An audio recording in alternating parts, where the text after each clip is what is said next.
Varya, and thank you for joining us today on this new episode of the HOBO, a wandering podcast about cinema. We are great admirers of your art, and I'm really happy to talk with you today about your work, both as an illustrator and an animator.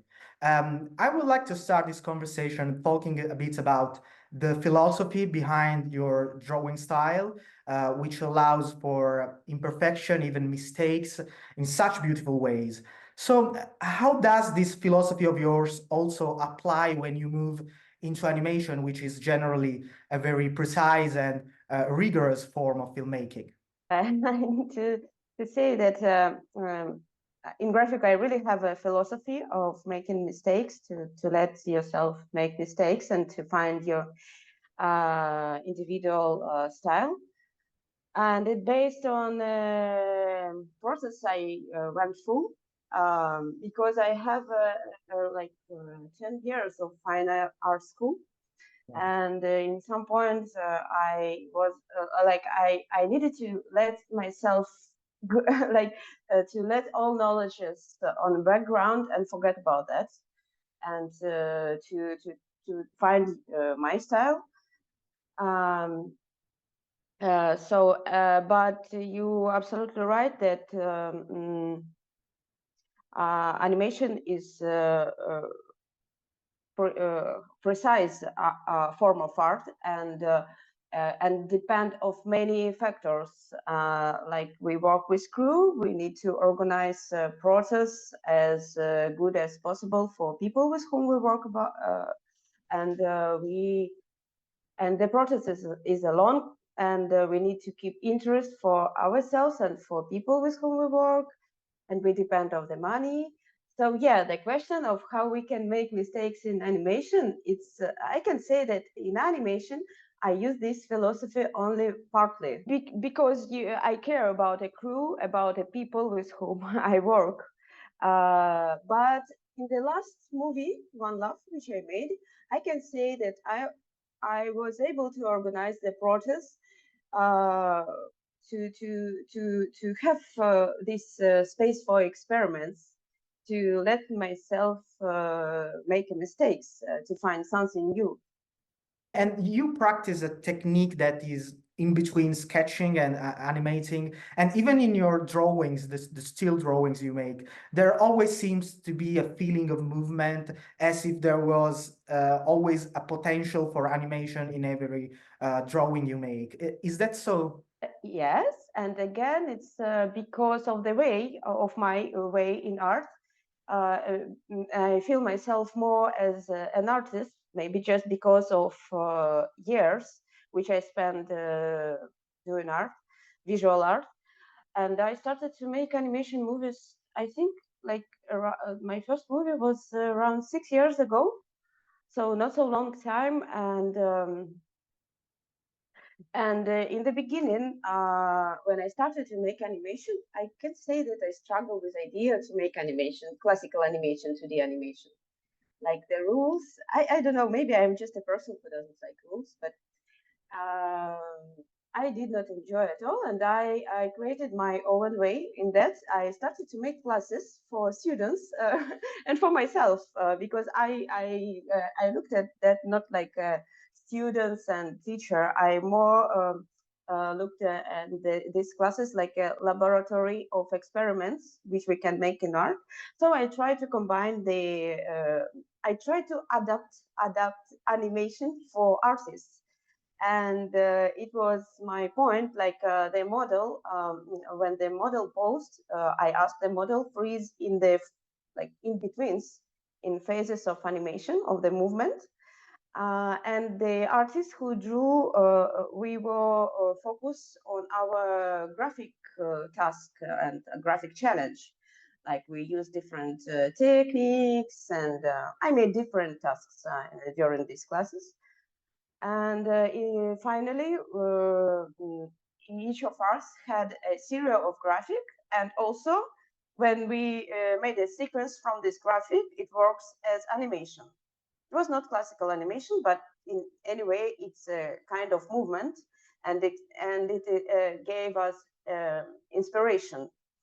Yeah, that's why probably in all my drawings there is some kind of movement because I proved that like for myself, and now I can say like after years I started to like to make animation by myself. I started to like animate because I found my way as an artist in this job. Well, thank you. And about your last film that you mentioned, One Love, is a powerful and visually strong portrait of a woman needing to face unwanted strangers and abuse.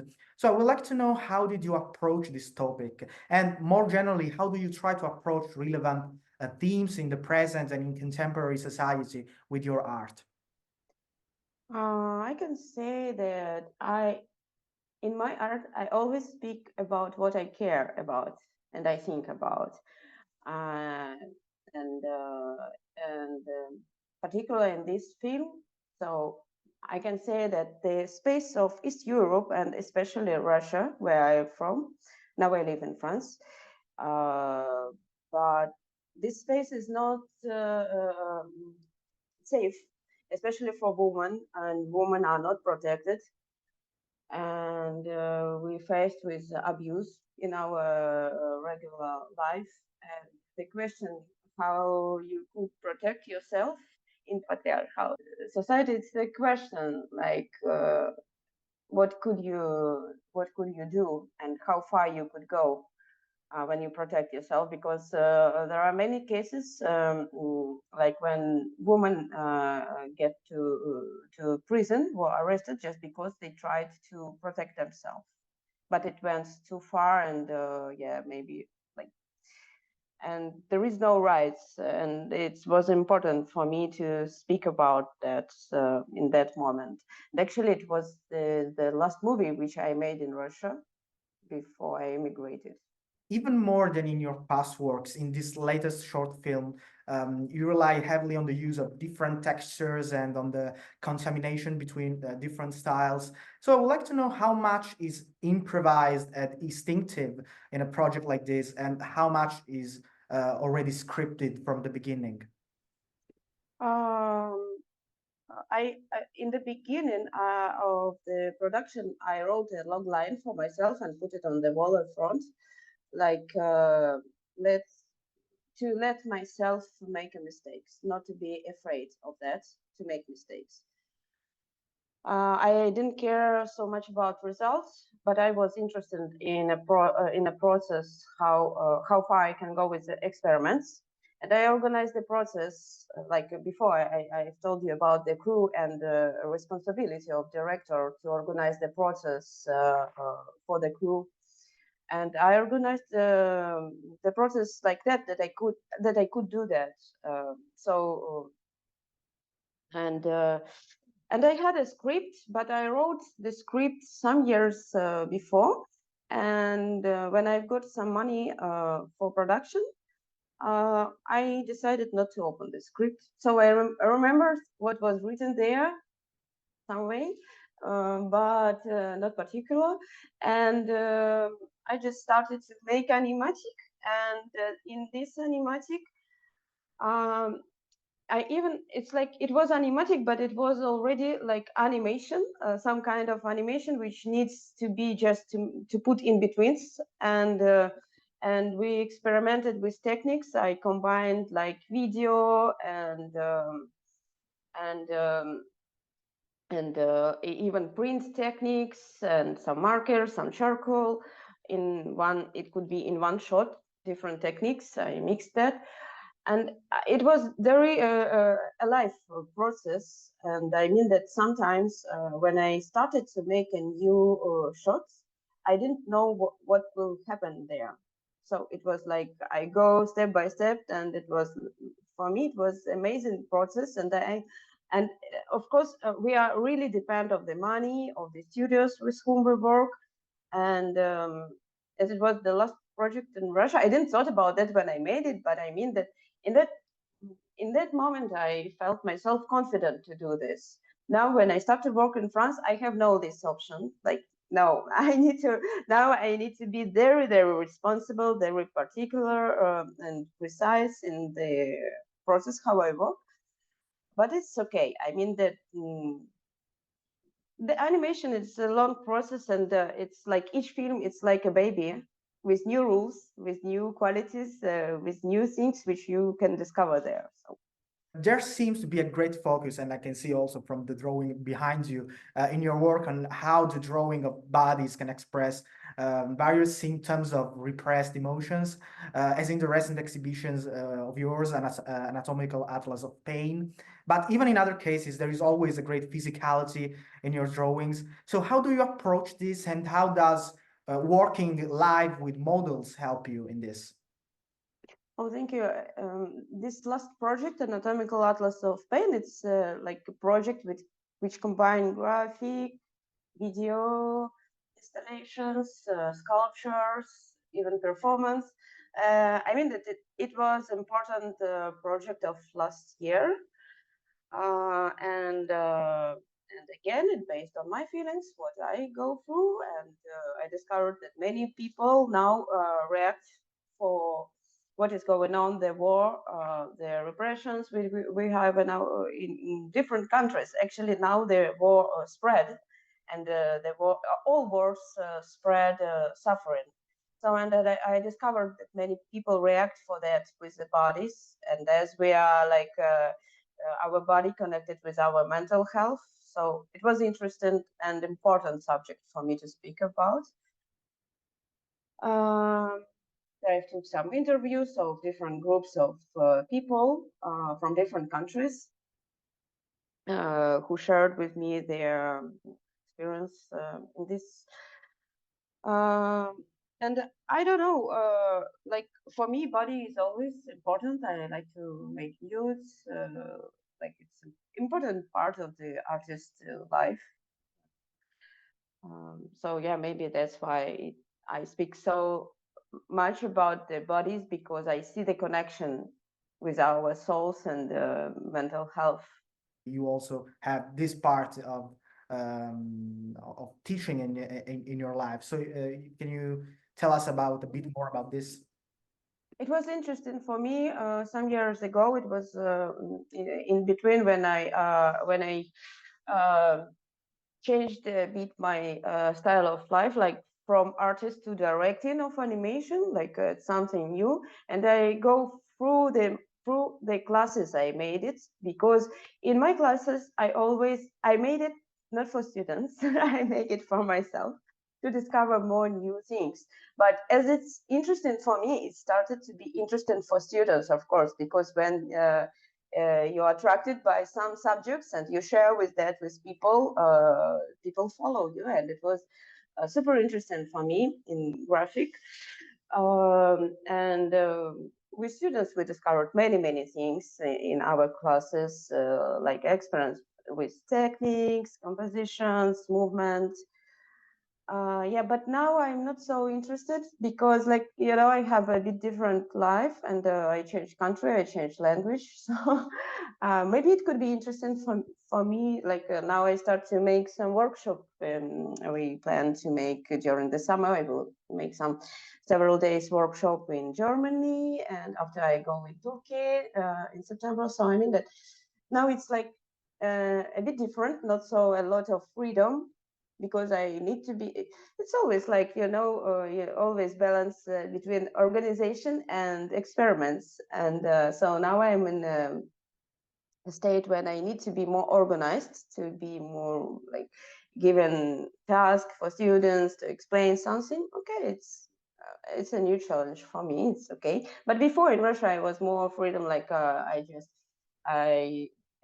like we improvised. We all the time we improvised. We even made like sketch animation, like this kind of method when you combine graphic and animation. We did it on the walls, like murals, big murals.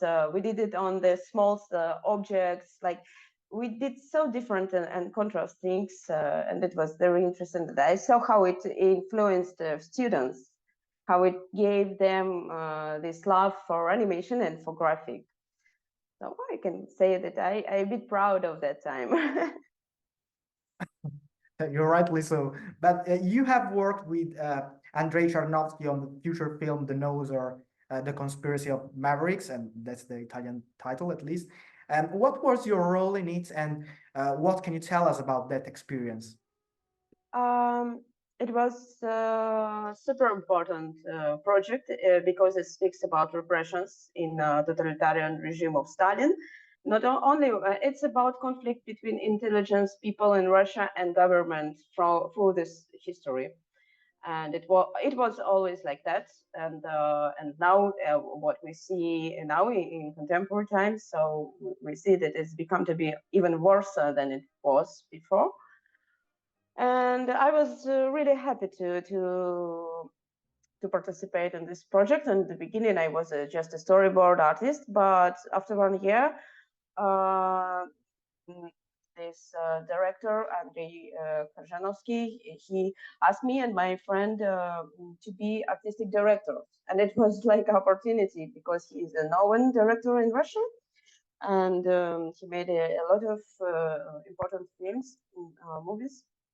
And to ask young girls who just graduated from university, it was very brave from him. And but also it put us in this situation when we started to be very responsible. Like we understood what kind of things we should do.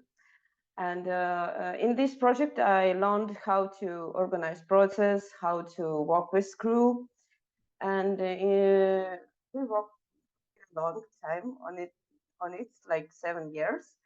And during these years, I understood that I'm really tired to be just an artist, to always to make what directors wants from you.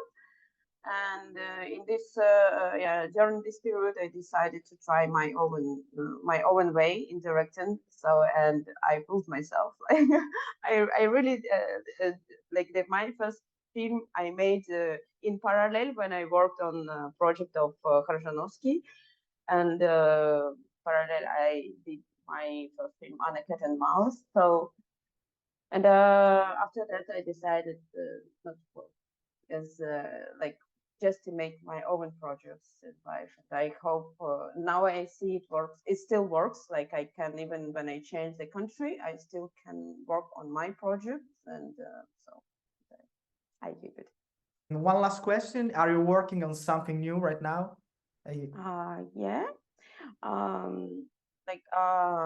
But you know, in France, it's so it's a bit different system than I had before.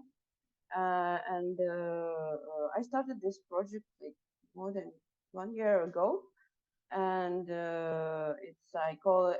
we call it 𝗂𝗃𝗃𝗃. It's a new short film which we will make. I have a French studio with whom we work. Now I finished animatic, and we and some like the state of development is like finished, and now we are waiting the production money. And as soon as we will get production money, we will start production, but it depends on the funds. Yeah, and as I see here in France, it's really big money, but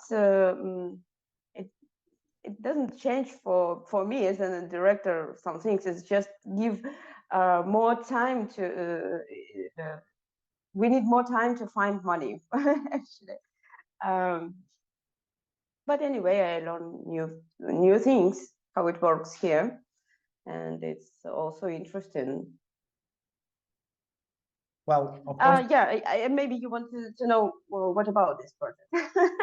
Yeah.